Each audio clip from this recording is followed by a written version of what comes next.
नमस्ते, प्रणाम। लाइव आने की वजह ये है कि कुछ सवाल थे, कुछ प्रश्न थे, तो मुझे लगा कि इंडिविजुअल प्रश्नों के सवालों के जवाब देने के बजाय उन्हीं प्रश्नों के जवाब उत्तर अगर हम लाइव देते हैं तो औरों के लिए भी काम आएंगे और किसी के प्रश्न आ भी सकते हैं।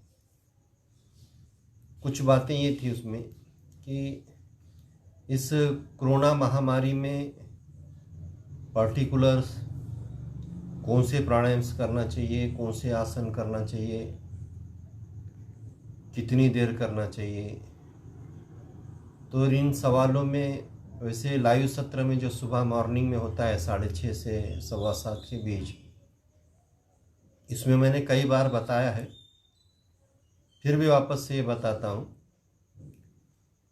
कि कोरोना महामारी जो कोविड-19 है, ये जो अटैक करती है, इन्फेक्शन करती है नासिका के द्वार, गला और हमारे लंग्स,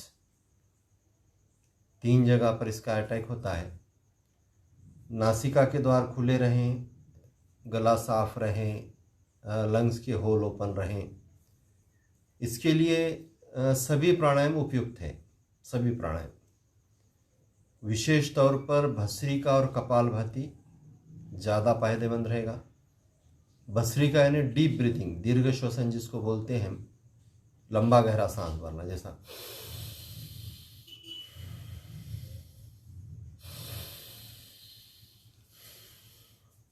इसको हम कभी भी कर सकते हैं, दिन में से 3-4 बार कर सकते हैं। जब भी कीजिएगा 1 आधा मिनट कर लीजिएगा। ये स्पेशली सुबह और शाम कर रहे हैं, पेट खाली है, आपका मूड अच्छा है तो 5 मिनट कर लीजिएगा भस्त्रिका प्राणायाम। लेकिन दिन में कई बार भस्त्रिका प्राणायाम करना चाहिए।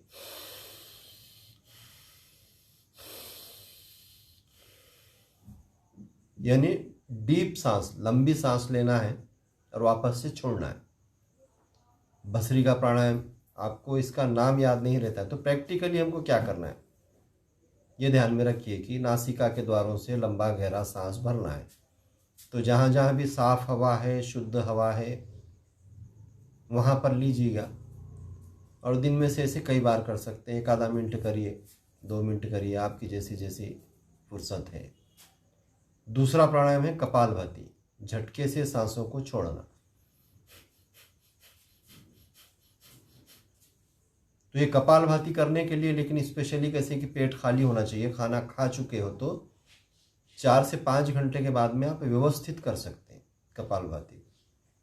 तो ये मॉर्निंग में हो सकती है आपके लिए कपालभाति, इवनिंग में हो सकती है, या फिर आप दोपहर में करना चाहते हैं तो खाने का जो समय है इस कपालभाति के बीच कम से कम 4 से 5 घंटा हो तो व्यवस्थित होंगी। नाश्ता वगैरह किया है तो फिर 2.5 घंटे के बाद भी आप कपालभाति कर सकेंगे। ये दोनों प्राणायाम, उसके साथ हम एक एक नासिका की कपालभाति भी बता रहे हैं। झटके से लेना, झटके से ऊपर लेना, छोड़ना, उतनी ही फोर्स से लेना है, उतनी ही फोर्स से छोड़ना, ये प्रकार। तो ये कपालभाति भी पेट खाली होना चाहिए। एक एक नासिका की, दोनों नासिका की भस्त्रिका, ये प्राणायामों का अभ्यास इस महामारी के लिए उपयुक्त है। और ऐसे कई रोग हैं, सभी रोगों को रोकने के लिए, अगर हो चुके हैं तो नष्ट करने के लिए प्राणायामों का उपयोग है। ये प्राणायामों से होता यह है कि हमारे लंग्स के जो होल्स हैं वो पूरी तरह ओपन होते हैं, वो पूरी तरह से काम करने लगता है और जिसकी वजह से हम ऑक्सीजन बहुत ज़्यादा खींच पाते हैं। जो व्यक्ति ऑक्सीजन बहुत ज़्यादा खींच पाता है, ऐसा व्यक्ति अल्टीमेट रोगों से लड़ने की ताकत उसके पास बहुत ज़्यादा होती है, इम्यूनिटी पावर उसके पास बहुत ज़्यादा होता है। क्यों? तो हर सेल्स को ऑक्सीजन लगता है, बिना ऑक्सीजन के सेल्स डेड हो जाता है। वेंकट सोमवंशी जी आपका इस सत्र में स्वागत है कि कुछ प्रश्नों के उत्तर दिए जा रहे हैं। आपका भी अगर कोई प्रश्न है तो ज़रूर पूछिएगा, हेल्थ से संबंधित, फिटनेस से संबंधित। तो ऑक्सीजन जो व्यक्ति बहुत ज़्यादा ले रहा है उसका इम्यूनिटी पावर बहुत ज़्यादा रहेगा। तो जो लोग प्राणायाम कर रहे हैं, करते आए हैं, उनको कोरोना का अटैक बहुत कम हुआ है, ना के बराबर हुआ है। अगर हुआ भी है कोरोना तो बहुत आसानी से मिट गया है। तो ये ब्रीदिंग एक्सरसाइज उपयोगी है इस कोरोना महामारी के लिए। उसके अलावा सप्लीमेंट्स के लिए हम क्या ले सकते हैं? तो हम नासिका के द्वारा गुनगुना पानी पी सकते हैं। दिन भर गुनगुना पानी पीना चाहिए। स्टीम ले सकते हैं। बहुत ज़्यादा कफ जमा हो गया लंग्स में, सांस कहीं तो भी रुक नहीं महसूस हो रही है, ऑक्सीजन आप ले नहीं पा रहे हो, तो उस समय गर्म पानी पीना चाहिए, स्टीम लेना चाहिए। जो नीति कर सकता है नासिका के द्वारों से गुनगुना पानी पीना, जिससे नासिका साफ रहे, गला आपका खराश ना रहे, लंग्स ओपन रहे। तो नीति प्रकार है, स्टीम है और उसके साथ प्राणायामों का अभ्यास है।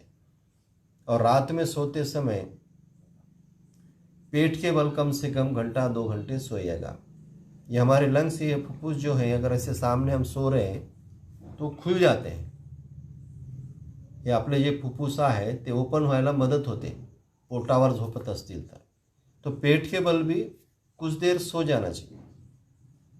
आधा 1 घंटा सो सकते, 2 घंटा सो सकते, और खाना खाने के 2.5-3 घंटे के बाद ही सोना चाहिए।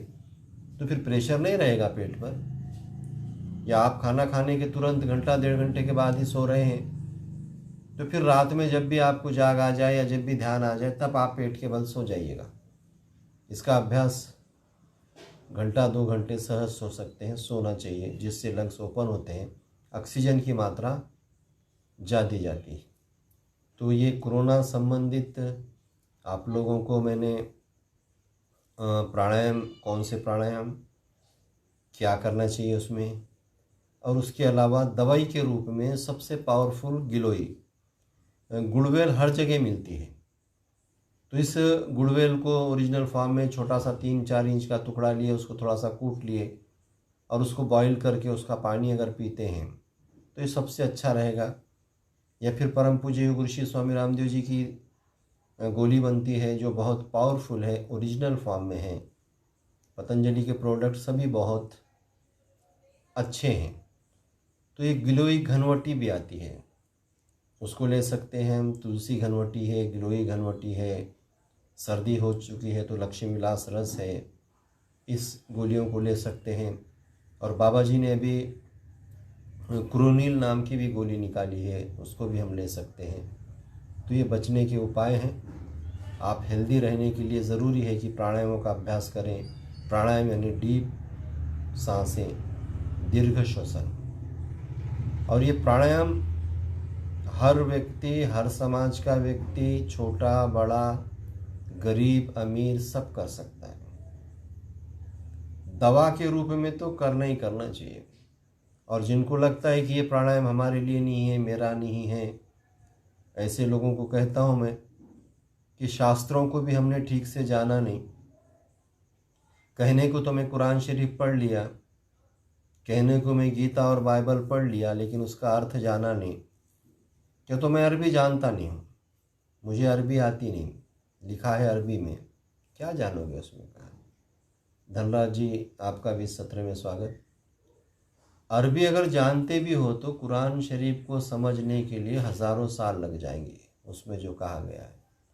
वैसे ही इंग्लिश जानते हो, संस्कृत जानते हो, तब भी गीता बाइबल इसको समझने के लिए हज़ारों साल लग जाएंगे, उसमें क्या लिखा है।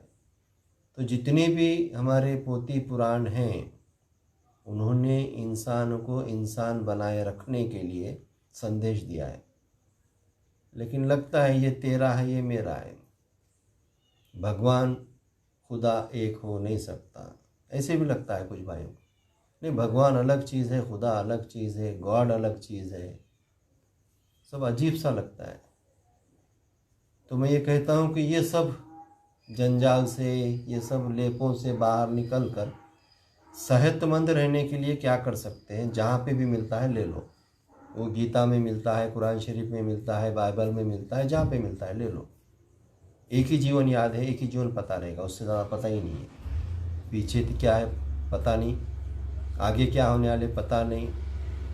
अब जब है हम इस जीवन में जी रहे हैं, तो इसको हम हेल्दी, स्वस्थ और तंदुरुस्त, आनंदपूर्ण कैसे बना सकते हैं। उसके लिए जहाँ भी जो मिलता है बिल्कुल ले लीजिएगा, तो ही समझें अपने आप को जागृत। नहीं तो कितनी भी बड़ी डिग्री लेकर बैठे हैं और मेरी परंपरा सही है, मेरी चौखट सही है, मेरे पूर्वजों ने जो कहा वही सही है, अगर कहते बैठोगे तो फिर जीवन का आनंद नहीं लोगे, और जिसको हम पाना चाहते हैं वो परमपिता को भी नहीं मिलेगा। दूसरे कुछ प्रश्नों में, दूसरे कुछ सवालों में कि योग का समय कौन सा होना चाहिए, तो योग का समय कोई भी हो सकता है। सबसे अच्छा सुबह का माना जाता है। तो आपको जैसे समय जब मिलता है, इतना ही है कि पेट खाली होना चाहिए। हो सकता है तो पेट साफ़ होना चाहिए, बहुत अच्छी बात होती है कि पेट पूरा साफ़ वगैरह होने के बाद में हम योग को बैठें। अब जिनके पेट नहीं साफ़ होते तो छोड़ो, इतना है कि पेट खाली होना चाहिए, यानी भोजन नहीं हुआ।